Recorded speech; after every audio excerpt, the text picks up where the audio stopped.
Hey guys, welcome back to the channel. Want to use your Predator laptop not just for gaming but as a powerful content creation machine? Let me show you how to unlock its full potential. First of all, enable the performance mode, open the Predator Sense. You can search from here Predator Sense, or you can open it from the keyboard. It is side of the number lock. After opening it, this is the interface. Then you can switch the performance mode to extreme. Go to the scenario, you can change the performance from here. You can also control the fan settings from here. Enable cool boost to keep temperature in check also. Then upgrade storage and RAM. For faster project load times, upgrade to SSD or large NVMe drive.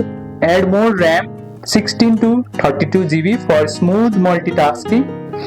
With editing software, these upgrades drastically reduce lag in software like Premiere Pro and other Blender or Photoshop. Optimize the software in video/photo editing apps. Assign GPU acceleration for rendering.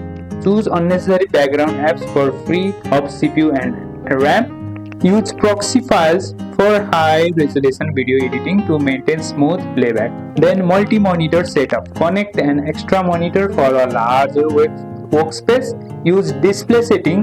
Go to the display settings and extend. As you can see, here is the multiple display, and you can extend to arrange monitor. One screen for editing timeline, another for preview or assets. Then battery and cooling tips. For long editing sessions, stay plugged in.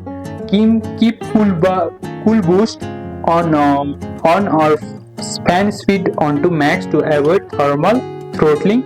You can keep the fan control to max for longer editing.